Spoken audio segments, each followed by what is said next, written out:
नमः सिद्धेभ्यः। ओम नमः सिद्धेभ्यः। ओम नमः सिद्धेभ्यः।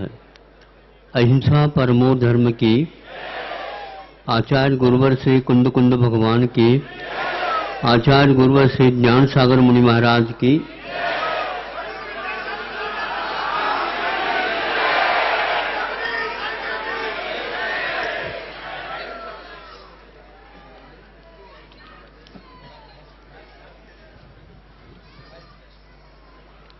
पूर्वजों के गतिविधियों के बारे में जब तक जानकारी वर्तमान में पीढ़ी को, नई पीढ़ी को नहीं मिलती, तब तक इन्हीं भाषाओं में, जो जिन भाषाओं में आप लोग बोल रहे हैं, किंतु हर एक युग में युगीन अध्ययन करते समय इतिहास को कभी भी उपेक्षित नहीं किया जा सकता।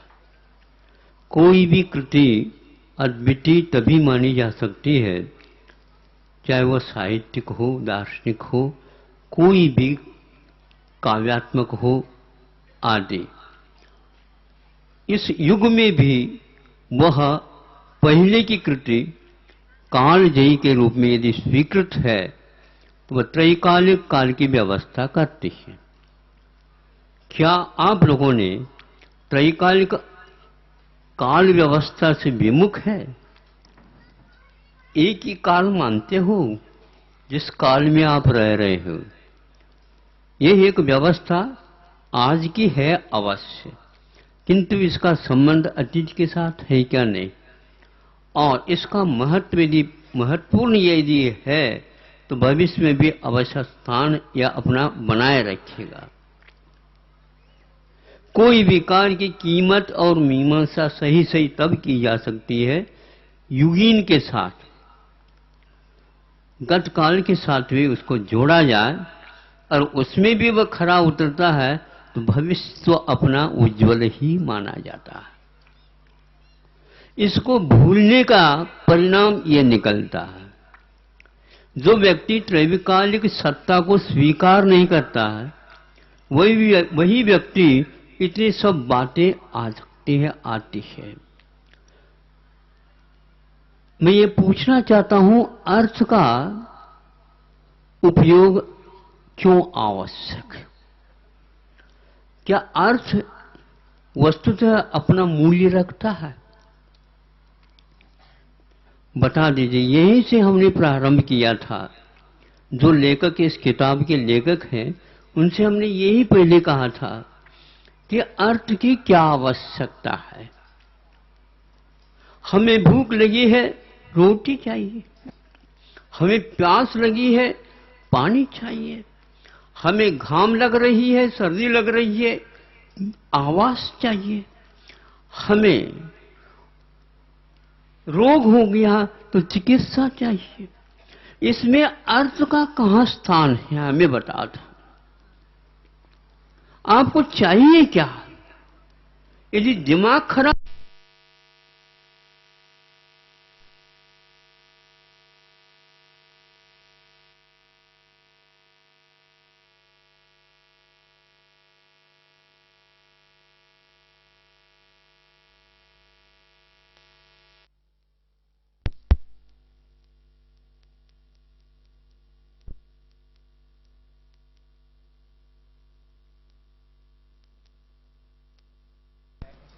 ये तो चलो। हाँ,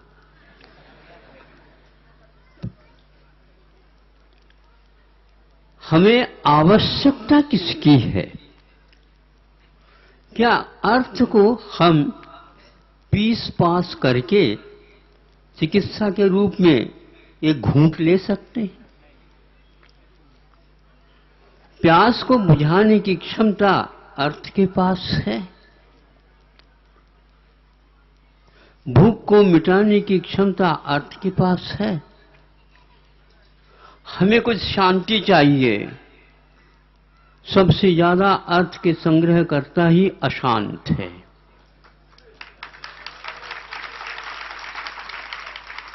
ये सब कुछ शिक्षा के नाम पर कुछ कागजी घोड़े चलाए दौड़ाए जा रहे हैं और जिसको आप लोग शिक्षा समझते हो। कोई भी बात करना है वह शिक्षा नहीं होती, और अक्षर ज्ञान तक ही शिक्षा सीमित नहीं है।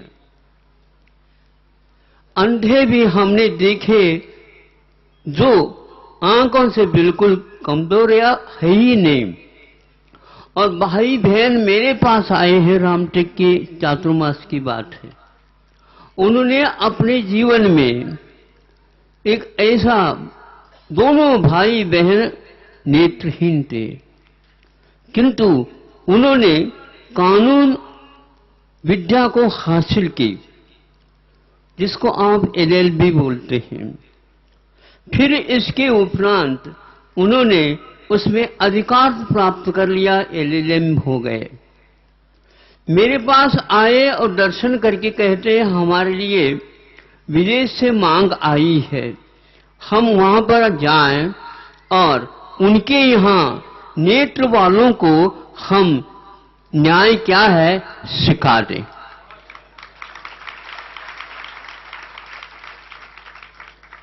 अनेक प्रश्न कर रहे हैं, अनेक उत्तर मिल रहे हैं।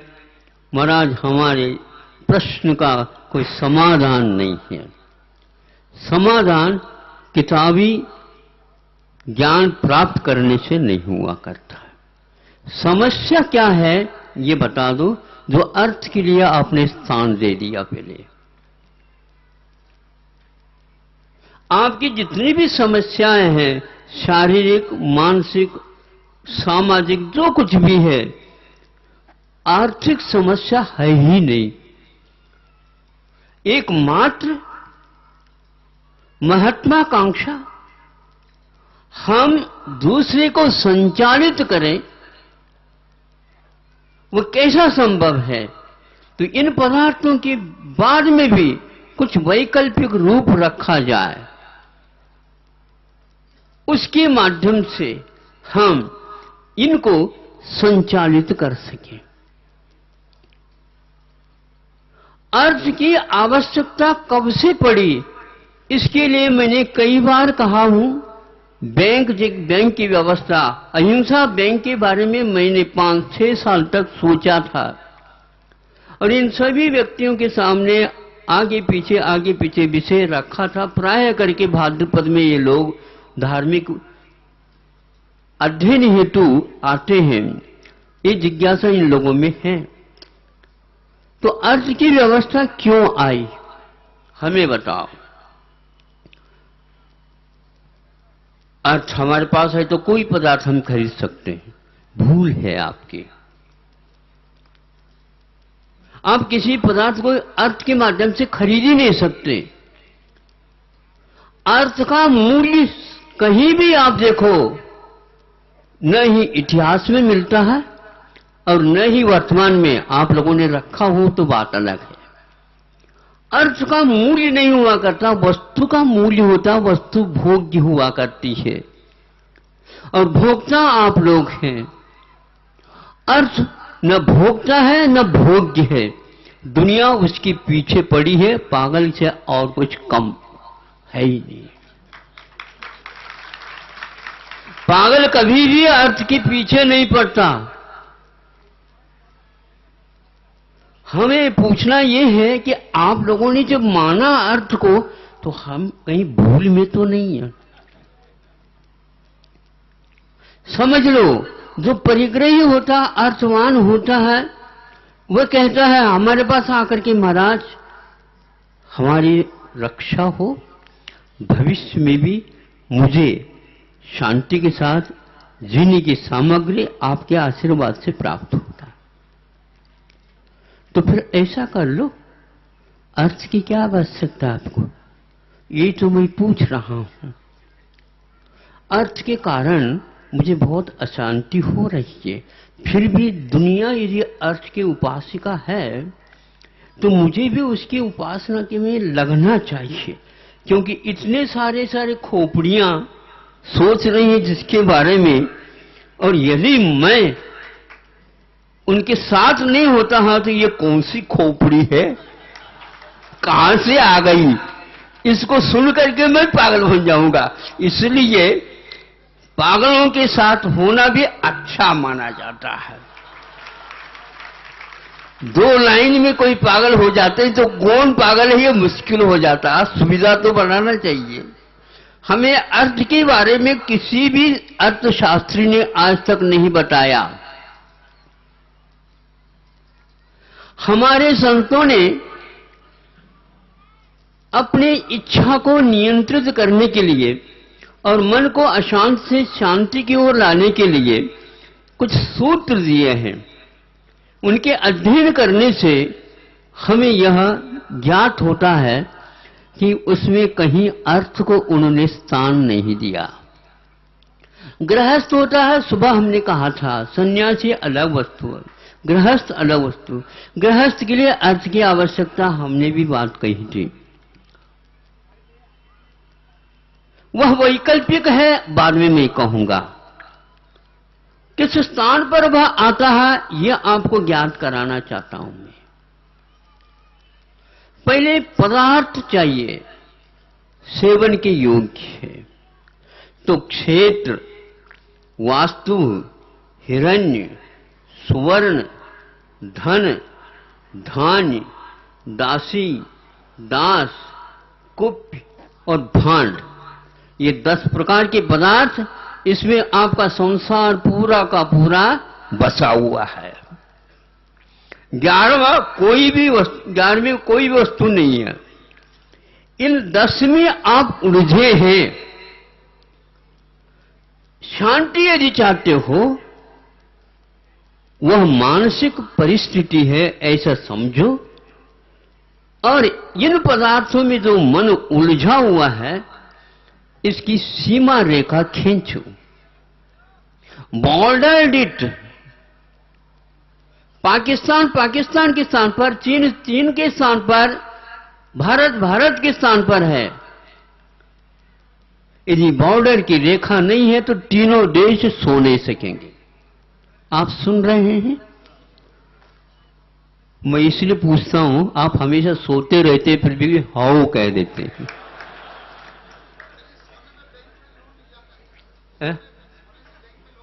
इसलिए अशांत है, इसलिए तो लोन ले लेते हैं।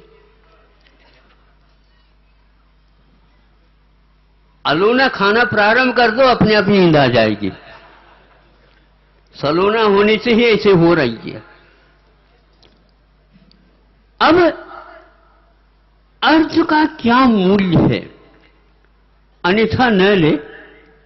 ये मनोरंजन का विषय भी नहीं है, लेकिन फिर भी उदाहरण के माध्यम से आप कह सकते हैं, महाराज और 2 उदाहरण दे देते तो अच्छा। हम उदाहरण से कोई अच्छा और बुरा नहीं समझते। उदाहरण तो विषय वस्तु समझ में आ जाए, उसी का नाम। Example is better than precept. हाँ, हम उदाहरण देते हैं, उदाहरण के माध्यम से आपको यह विषय समझ में आ जाए, ये मेरा उद्देश्य है। किसी एक को समझ में नहीं आए तो उदाहरण का महत्व कम नहीं होने वाला है, ये भी समझ लेना। उदाहरण मेरे लिए नहीं है, सुनने वालों के लिए है। और उदाहरण यदि ये उदाहरण ही नहीं कहेंगे तो कोई फायदा नहीं। आपके सामने नहीं कहूंगा, दूसरे के सामने कहूंगा तो वो एक बार और सुनाओ कहेंगे। अब देखो कितने पत्ते होते ताश के पत्ते? 52। अच्छा, दोबारा पूछूं तो 52 ही आएगा। बोलो। तो ये है आप लोगों का अध्ययन। तो 52 क्यों कहा? एक्सेप्शन हर क्षेत्र में हुआ करता है अपवाद। अर्थ प्रासंगिक एक अपवाद है, वह राजमार्ग नहीं है, एकमात्र अपवाद है। अपवाद की पूर्ति के लिए उसको स्थान दिया गया है और अपवादमय जीवन बन गया आपका, मूल मार्ग ही नहीं रहा। पगडंडी होती है, राजमार्ग पर बहुत भीड़ होती है। और जब राजमार्ग नहीं होते उस समय पगडंडी में कभी भी भटकन नहीं हुआ करता है और एक्सीडेंट कभी हो ही नहीं सकती, बाधा तो होती ही नहीं। अकेले जाओ हो आओ, सब ठीक ठाक हो जाता। जब राजमार्ग में गड़बड़ी होने लगी और भीड़ बढ़ गई और वाहनों की संख्या बढ़ गई तो आपको नीचे उतरना पड़ेगा। इसको बोलते हैं अपवाद। युग अर्थ की ओर अपवाद के समय पर आया। अब प्रसंग में बैंकर के माध्यम से आपने कहा था, यह कोई जाल से मतलब नहीं, इस अर्थ को स्थान कब मिला, इसका उद्देश्य क्या है, इसके बारे में आप अध्ययन करिए।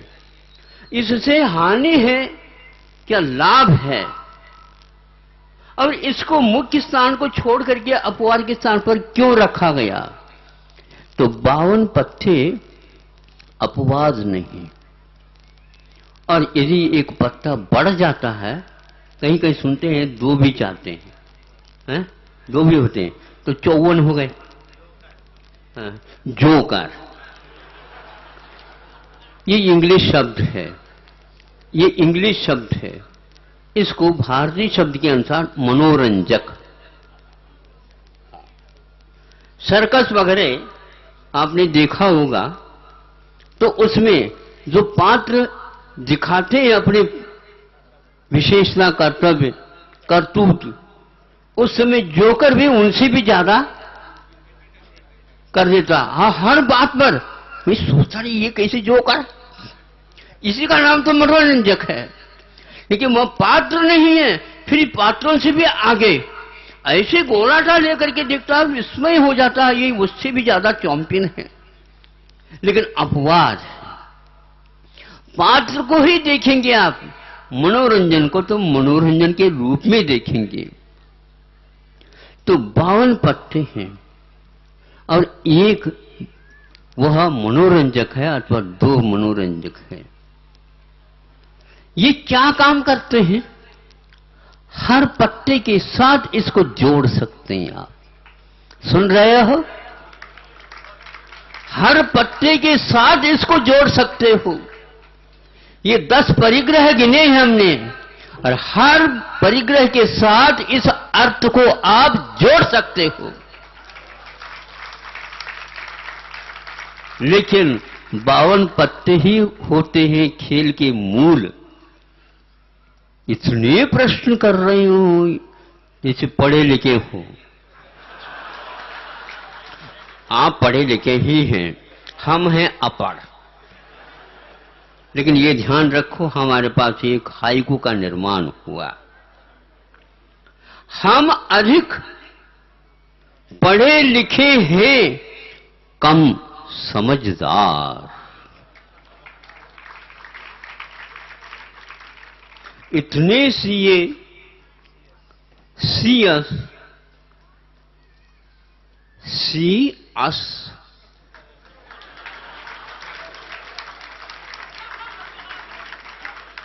हम अपने आप को देखें, कौन है, वह अर्थ नहीं है। सीनियर है आप, सीनियर।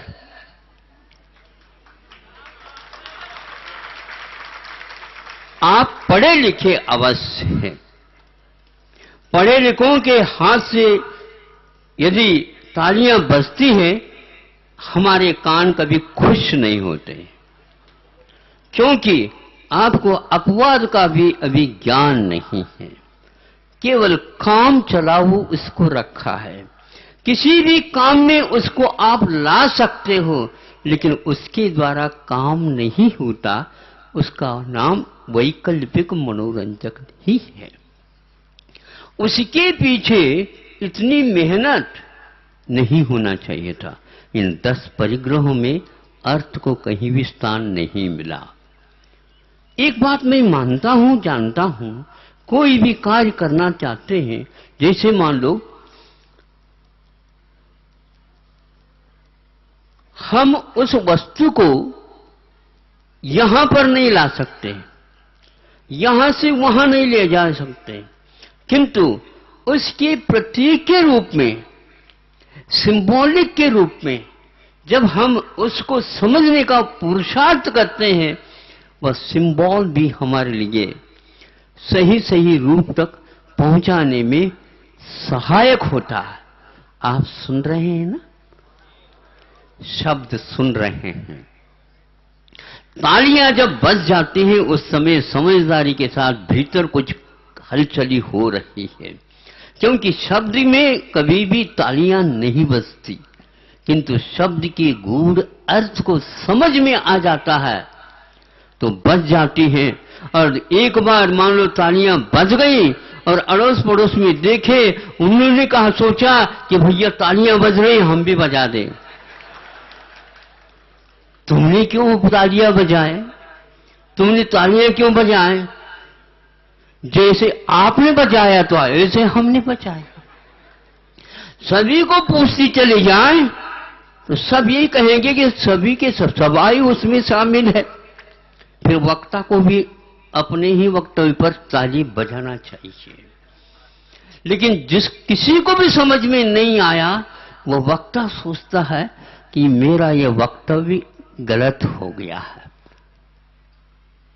ये मैं पूछना चाहता हूं, जब अर्थ का अर्थ उपयोगिता ही ज्ञात नहीं है, मैं परमार्थ के बारे में क्या कहूं? परमार्थ तो वह है जो भोग्य पदार्थ है, जिसके द्वारा आपकी समस्या का हल हो सकता है, किंतु अपवाद के द्वारा तो आपको किसी भी प्रकार से समाधान मिलने वाला नहीं। किसी ने व्यक्ति ने कहा, महाराज आपकी बात पर मुझे विश्वास पूर्ण।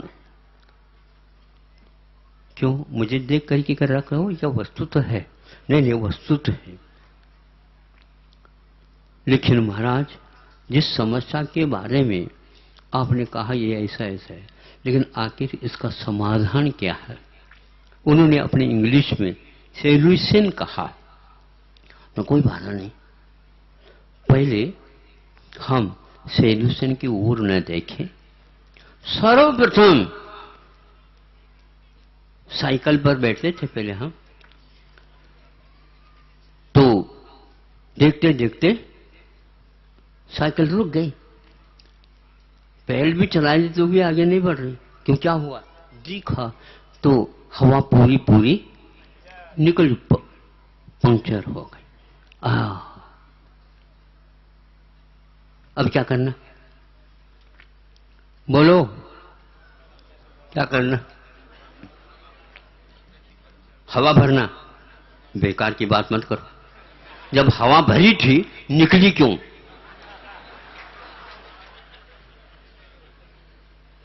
जब हवा भरी थी और गिन करके भरी थी, निकली क्यों? पहले देखो, मंदी में ये होता, मंदी में ये होता, बताते हवा निकल जाती। हवा निकली क्यों? बीच में बोल रहे थे ना, मंदी आ गई। मंदी आ गई या बुलाई गई? उसी किताब में लिखा है मंदी आती नहीं। और विश्व के प्रसिद्ध गोल्डन नोबेल पुरस्कार जिसको मिला, उस अर्थशास्त्री ने ये लिखा, भाई साहब मंदी आती नहीं, जानबूझ करके बुलाई जाती है। यह अर्थव्यवस्था के कारण होती है। वस्तुओं के अभाव में इस प्रकार के नहीं हुआ करता। वस्तु का अभाव होने लगा उससे पूर्व में। पढ़ा लिखा नहीं रहता किसान, किंतु वह श्रावण आने से पूर्व में उठ जाता है, आप लोग पंखा की हवा खाते रहो। वो कहेगा जब यह भोजन मांगेंगे तो इनको नहीं मिलेगा, इनको भविष्य की चिंता नहीं, हम पैसे फेंकेंगे और खा लेंगे। क्या खाओगे आप? जब किसान किसानी करेगा तभी गेहूं आएगा, धान आएगा, तभी आपके यहां आएगा। नहीं तो जाप दो, नहीं आएगा, स्वर्ग से भी नहीं आएगा। और हमारे भगवान तो ऐसे कर्महीन को कभी भी सहायता नहीं देते, ऐसा हमने सुना था। God helps those who help CS, सीधी सीधी बात है। उच्चारण के माध्यम से हम भाषा में बना देते रहे, कोई भी स्पेलिंग हो, इससे कोई मतलब नहीं। सुनने वाला सुन लेगा, समझ लेगा। ये बताओ अर्थ क्यों आया? 10 में अर्थ नहीं रखा, क्यों नहीं रखा? इसका रूप इतना ही है, इन 10 के व्यवहार के समय पर इसका एक मनोरंजक जैसे जोकर है, उसके अनुसार अर्थ को मात्र रख करके यह आप काम चला सकते हैं। ये काम में नहीं आता। नोट नहीं दिखती, जब भूख लगती है तो रोटियां दिखती है, किंतु आज के साहूकार श्रीमान को नोट दिख रही है, रोटी नहीं। उनको मिलेगी ही नहीं रोटी। ध्यान रखो, स्वर्ग में नोट नहीं चलते, स्वर्ग में अर्थ नहीं चलता।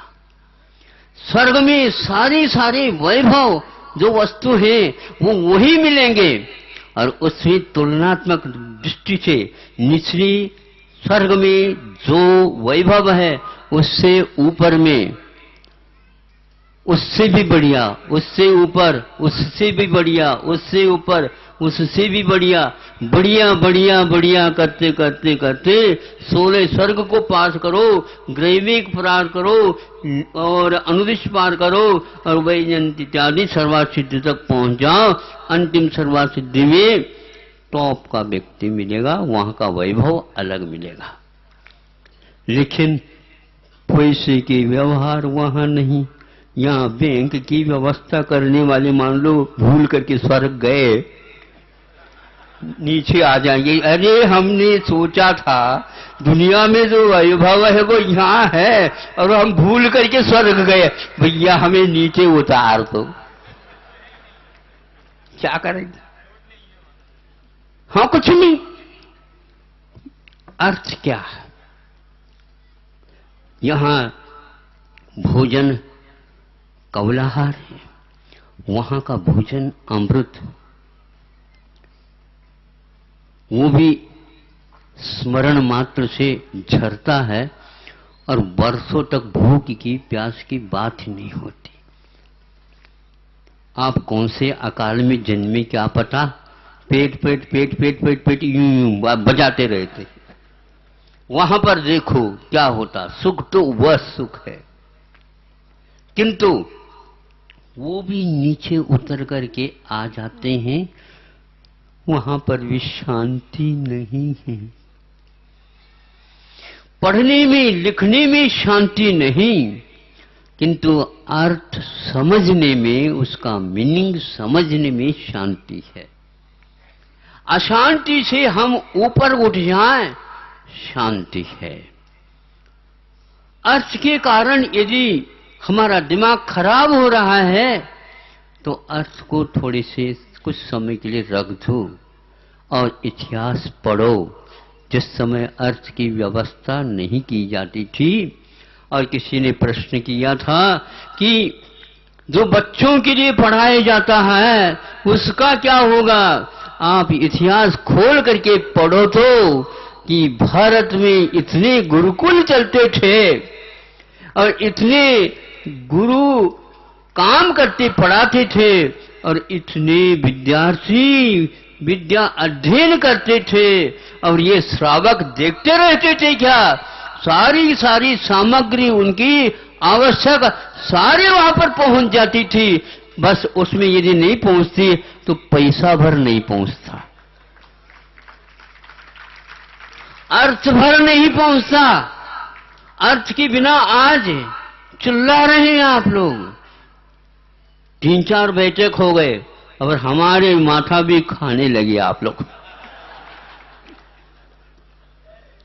कोई बात नहीं, हमारा एक माथा यदि मान लो थोड़े से परेशान हो जा, लेकिन आपको समाधान यदि मिल गया, हो ऐसा नहीं कहो, मिलेगा, हाँ बहुत अच्छा बहुत अच्छा। सर्वप्रथम आप देखो हवा क्यों निकली। हवा निकली उसके लिए एक तसला ले आते हैं, परात ले आते हैं, उसमें पानी डालते हैं और साइकिल को सुलाते हैं।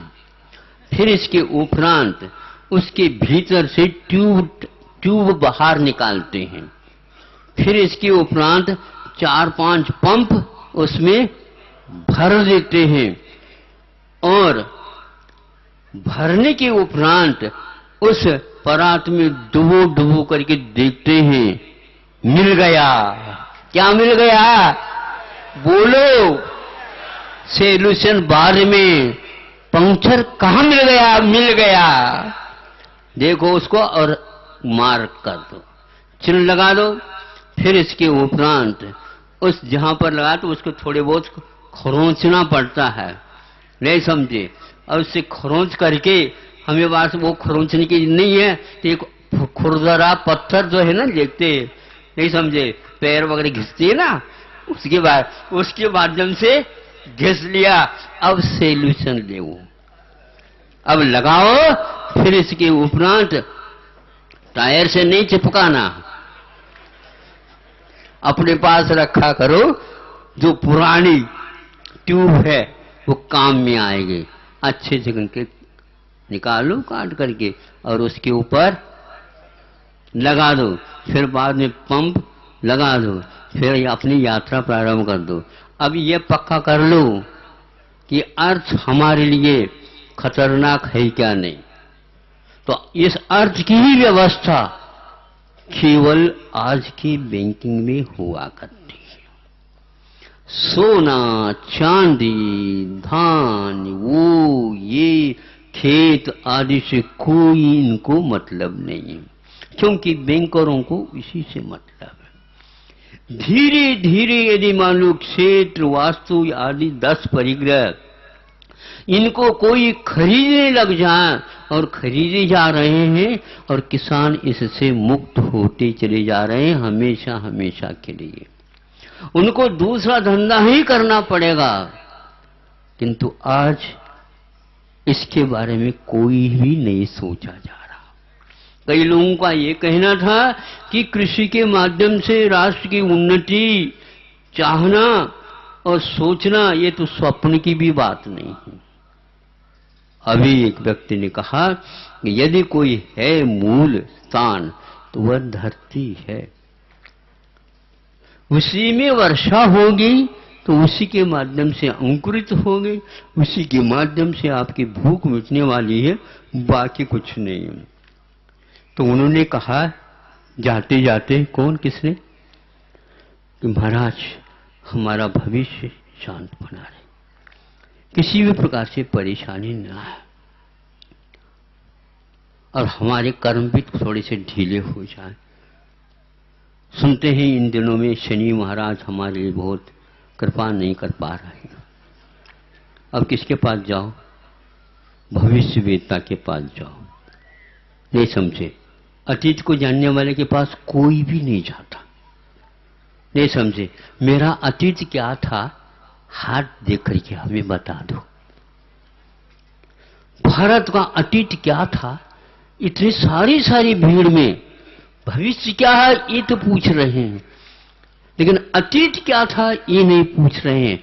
हम तो ये बताना चाहते हैं भारत का अतीत क्या था, उसका हाथ कौन सा था, उसके ऊपर कौन सी रेखाएं थी, वो रेखाएं जबरदस्ती खींची गई कि क्या की गई है।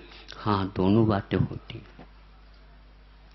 खाली भी हो हाथ तो भी यदि बाहुओं का प्रयोग होगा तो हाथ में अच्छी आयु की भी रेखा आएगी, आयु की रेखा भी आएगी। तो आयु की रेखा यदि मान लो किसी के हाथ में नहीं है तो आयु नहीं है क्या? ऐसा नहीं होता। कुछ शंकाएं लिखी जाती है, तब तक लिखी नहीं जाती जब तक कि सहस्र नहीं आता। लाखों की जब उम्र होती है तो सहस्र तक आकर के रुक जाता है। और जब सहस्त्र के होते तो सैकड़ों पर आकर रुक जाता है, जब सैकड़ों आ जाते हैं तो फिर दशक पर आकर रुक जाता है, और दशक भी नहीं रहता है तो फिर एक आध वर्ष पर आ जाता है, और एक वर्ष भी नहीं होता तो मास पर आता है, और एक आध मास नहीं होता है तो दिनों पर आता है, दिनों पर फिर घंटों तक आता है, फिर बाद में आपके जीवन में वायु नहीं है, ऐसा कर देते हैं। लेकिन अंतर्मुहूर्त की बात कोई नहीं समझता, तो चुटकी बजाते भी बहुत कुछ काम हो सकता है। तो महाराज हम तो इतने परेशान, पूरी पूरी धरती परेशान है इन शनि ग्रह इत्यादि के माध्यम से, आप लोगों को भी कभी ग्रह लगते हैं क्या? बहुत अच्छा प्रश्न है।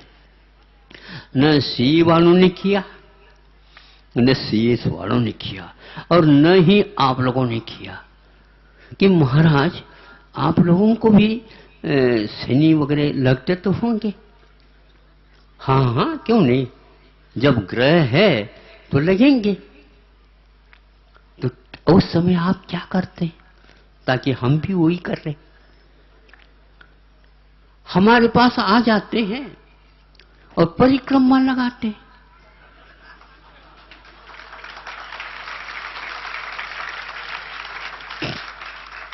देखते हैं इनके पास शनि लगने योग्य कोई ग्रह है ही नहीं, मेरा काम है, हम कुछ होगा ही नहीं। महाराज ऐसा क्यों होता? अरे जिसके पास परिग्रह रहता है उसी के लिए शनिग्रह लगता है।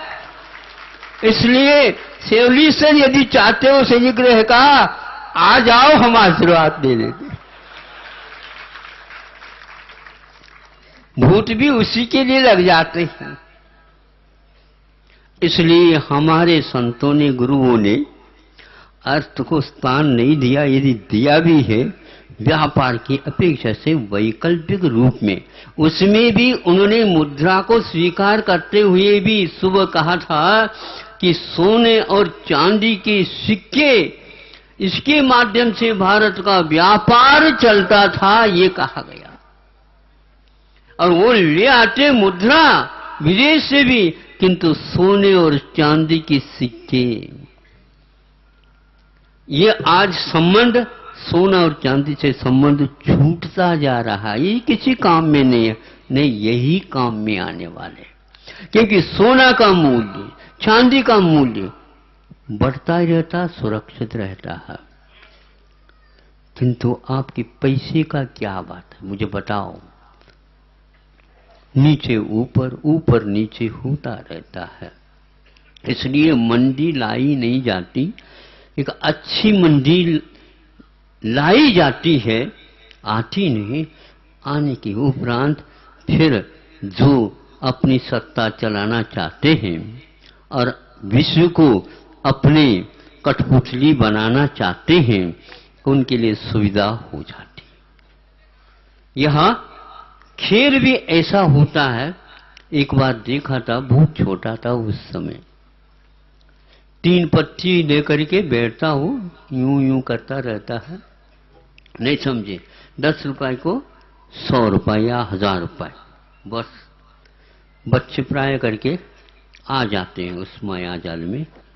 कथनचित बैंकों का माया जाल जो रखा है, वो हर एक स्थान पर माया जाल चलता रहता है। अब क्या करें, छोटे बच्चे देखते रह गए। तो एक व्यक्ति आया, वो कुछ लगाता और लगाता तो उसकी एकदम 10 गुना आ गया। दोबारा लगाता फिर 10 गुना आ गया, दोबारा लगाता फिर 10 गुना हो गया। चौथा व्यक्ति और आ गया। इस प्रकार वो लगाते रहे, जो ये इतने गुणित क्रम से चल रहा। और यहां पर कहा दुकान में उठक बैठक होता, कब कहीं जाकर के थोड़ा बहुत प्रतिशत में मिलता है। तो बच्चों को ये पक्का है, तो वह दिखाता हुआ, यूं दिखाता हुआ, कब ऊपर का नीचे, नीचे का ऊपर होता, ये थोड़ा सा ज्ञान नहीं रहता। बाकी सब 1-2 बार करते हैं, उन बच्चों को भी आ जाता। तीसरी बार में बस जितना खेला था वो सारा का सारा चला गया। अब मेला देखना था, बताओ वो था ही नहीं। वैकल्पिक रूप में वह जो पैसा अर्थ लेकर के आया था उसके माध्यम से वस्तु मिलती थी। यदि आप बाजार में ले जाओगे और वो वस्तु नहीं है, खरीद नहीं सकोगे। कहा था कि आज का व्यापार ऐसा भी चल रहा है, 1 लाख बोरी बाजार में है ही नहीं शक्कर की और 10 लाख की बिक्री हो रही है। ये क्या है? उद्योग, व्यापार नहीं। हो भी गया, घाटा भी हो गया और लाभ भी हो गया, सब आ गया, लेखा जोखा सब हो गया। ये पढ़ो लिखों का काम है,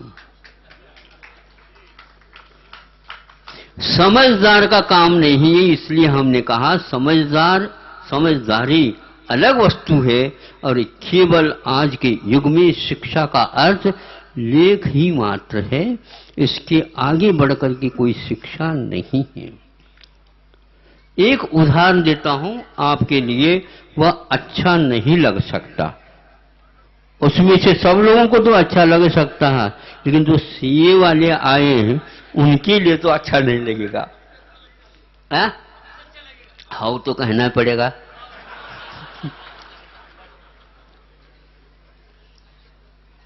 एक बच्चे ने एक ही बार पुरुषार्थ में जो कुछ भी सीए का पाठ्यक्रम था 1 वर्ष में पूर्ण कर लिया और नंबर भी बहुत अच्छे आ गए। इस नंबर को देख करके ही अच्छी कंपनी ने मांग कर दी और अच्छे पैकेज के साथ उसको स्वीकार कर लिया। बच्चे ने भी सोचा कि अच्छी कंपनी मिली और पैकेज भी अच्छी, और माता पिताओं को तो इतना उल्लास क्या बता।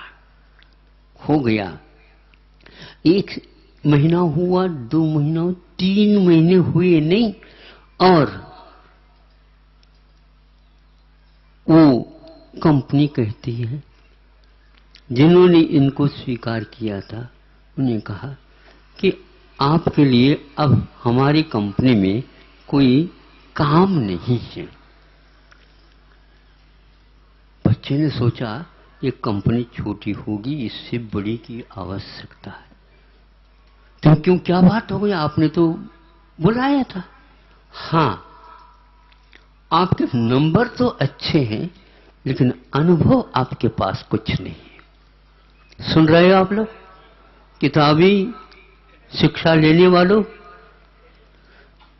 करना शिक्षा नहीं है और शिक्षा करना नहीं होता। वस्तु के लिए आपको शिक्षा मिल रही है, वह यदि वस्तु आपके लिए उपलब्ध नहीं हो, वो शिक्षा किसी काम के है ही नहीं। आज डॉक्टर हो रहे हैं, नाक कान गले जिनके हैं वो, न हाथ के, न पैर के, न स्टमक के, न पेट के, न माथे के, नाक कान गले। कुछ भी दांत आ जाता है, गले में तो आ गए तो दांत भी है, नहीं दांत के डॉक्टर अलग हैं। अब तो ये आ गया, बताते दाएं आंख के अलग चिकित्सा और स्पेशलाइजेशन। आपके शरीर का जीवन का पार्ट होता जा रहा है, आपकी चिकित्सा नहीं होगी। अब क्या करोगे बताओ?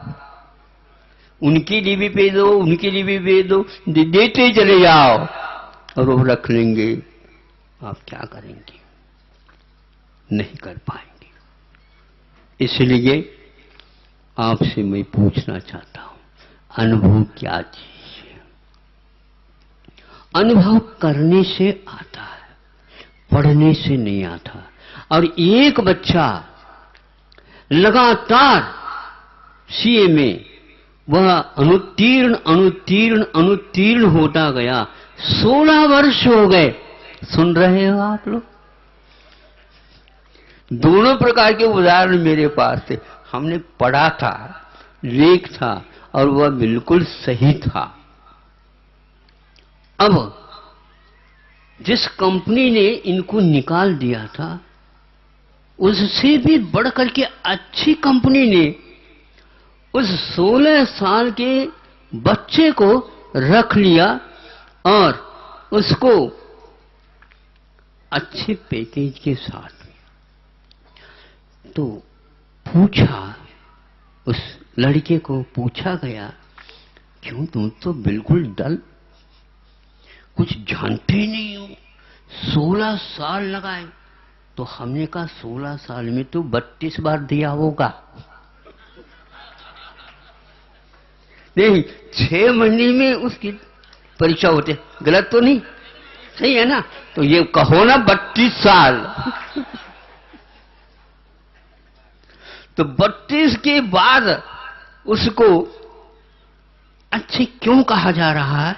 क्योंकि उसके पास अनुभव है। अनुभव के अभाव में ये जो शिक्षा है ये किसी काम की नहीं। आप पश्चाताप करोगे। शिक्षा के बाद किसी नेताजी ने कहा था, मुझे ये बनना, मुझे ये बनना, मुझे ये बनना, मुझे ये बनना, मुझे ये बनना। बहुत अच्छा हो, बनना बनना बनना, अब कुछ नहीं करो। मुझे ये करना, मुझे ये करना, मुझे ये करना कहो आप। मुझे क्या करना है, मुझे क्या करना, मुझे क्या करना।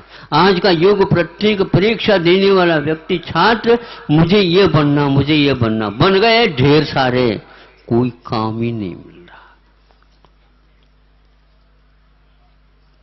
लाखों बीटेक और इंजीनियर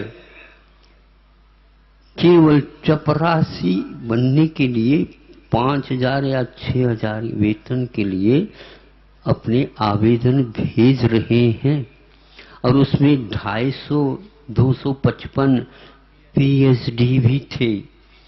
माथा पकड़ करके बैठ गया 5 मिनट। क्या होगा? ये एक प्रदेश की बात है, ऐसे प्रदेश बहुत सारे भारत में हैं। विदेश के ऊपर इसका क्या प्रभाव पड़ा होगा आप ही देख लो।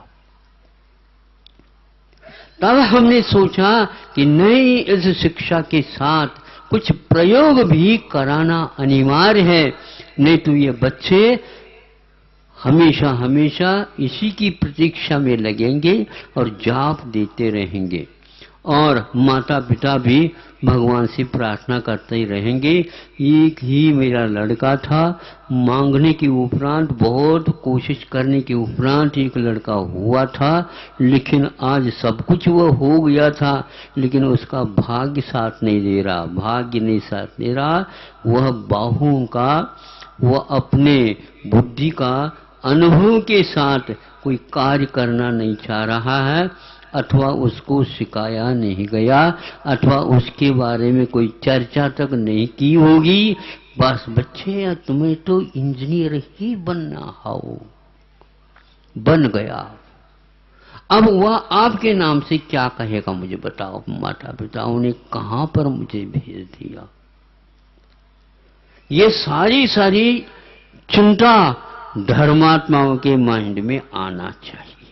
आप धर्म की बात करते हो, बात तक करते हो, काम नहीं करते हो।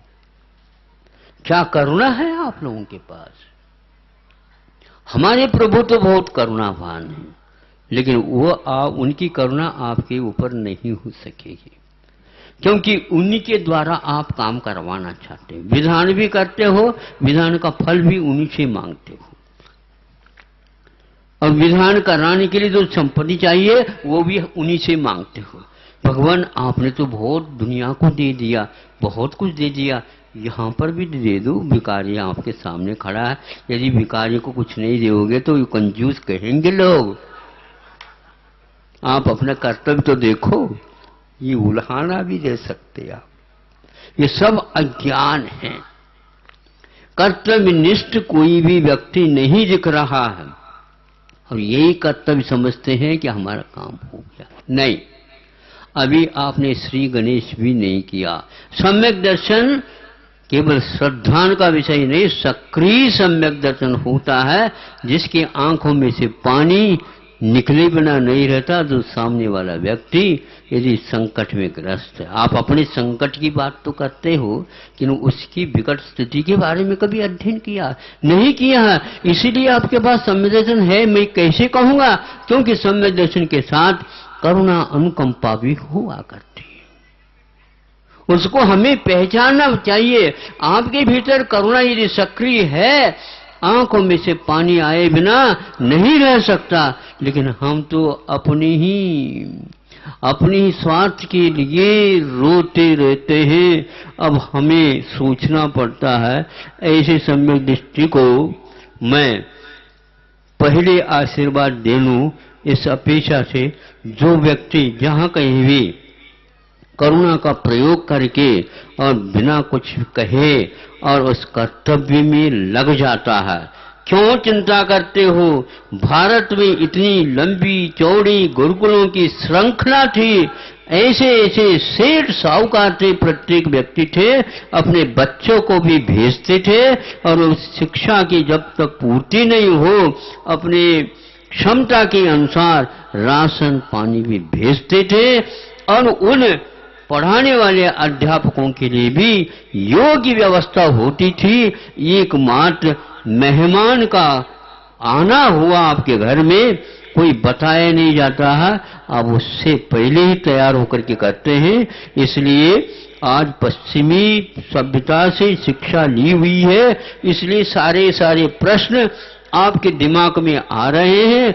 अर्थ के बिना, मैं कह रहा हूं बैंक के बिना नहीं, अर्थ के बिना भी इतिहास बहुत सुंदर था। और यदि धन की बात उन्होंने कही तो वह केवल सचेतन पशुओं के लिए गाय, भैंस, हाथी, घोड़े आदि आदि को दिया, जिसके माध्यम से उनका सारा का सारा काम चलता था। इतिहास पढ़ने की आवश्यकता है। चिंता मत करो, थोड़ी सी इतिहास के बारे में चिंतन करो। समय आपका ज्यादा तो नहीं हुआ, बिल्कुल समय ठीक चल रहा है। समय तो घड़ी में रहती है, लेकिन इतनी उदारता हमारे पास नहीं कि हम ज्यादा दे दें। मांगने की आदत तो आपकी रही है, बिल्कुल। हम कितने भी साहूकार क्यों ना हो, नहीं समझे, तरकारी खरीदने के लिए चले जाएंगे, 1 किलो दे दो, 1 किलो दे दो, 1 किलो दे दो, 1 किलो दे दो, फिर इसके उपरांत एक सैंपल उसके ऊपर रखते जाओ, 1 किलो के पीछे एक किलो। किंतु आप लोग ऐसे साहूकार हैं, मान लो 10 मीटर धोती खरीद ली तो 1 मीटर आप भी दे दो, जैसे तरकारी मांगते थे। ऐसे कोई उदार है? दुकानदार नहीं है ना। इसीलिए हमारा कहना है कि जिस चीज की आवश्यकता है उसकी उत्पत्ति, उत्पन्न होना, यह महत्वपूर्ण है। जैसे आप लोगों के सामने अभी कुछ बच्चे और बच्चियां आपके सामने ला करके रखा, ये प्रयोग माना जाता है। और 8-9 महीने के भीतर कम से कम भी 200-300 बच्चे और बच्चियां अपने कार्य में लगे हुए हैं और प्रसन्न चित्त होकर के लगे हैं। और प्रति माह उनको बहुत खुशी हो रही है कि हमें अपने श्रम से आज वह वेतन मिल रहा है, हम बेकार ही इधर उधर ढूंढ रहे थे। अब आप लोग निश्चिंत हो जाओ, बच्चों को विशेष कार्य में आप लगा दो तो अवश्य ही उनका भविष्य उज्जवल होगा। जो अनाश्रित जैसे हैं उनके लिए भी उनकी प्रतिज्ञा है कि उनको भी हम आश्रय दे करके अपने पैरों पर खड़े करेंगे, तभी हमारी यह प्रयोग पद्धति सार्थक मानी जाती है। ऐसे ही उनके जीवन में एक भाव उभरा हुआ है। इसको मैं समझता हूं, अच्छे किसान जब अच्छी पृथ्वी तैयार करता है और बीज बोता है, विश्वास रखता है 5-6 महीने के भीतर फसल खड़ी होगी और दुनिया उसका उपभोग करेगी। अगले साल अगला देखा जाएगा। उसी प्रकार कल का क्या है व्यवस्थापकों को पूछ लेना, क्योंकि इतना ही उनका समय था, सब लोग व्यस्त हैं अर्थ के अर्जन में और समस्या में है। सुनो, हमने सॉल्यूशन का उदाहरण दे दिया, बाद में मैं चिपकाऊंगा, पहले पंक्चर है क्या नहीं ये विश्वास कर लो। हाँ, और पंक्चर कहाँ है ये भी आपको पूछता हूं, है, फिर बाद में हमारे पास सॉल्यूशन है। और कुछ दिन मिल जाए तो आपके हाथ में भी वह अपने आप आ जाएगा। आपके दिमाग में इसलिए नहीं आ रहा हवा निकल गई, ऐसा नहीं। हाँ, हवा नहीं निकलती है, उसकी 12 आई थी इसलिए हवा निकले। बाधक कारण को दूर करना पहले अनिवार्य है, फिर साधक कारण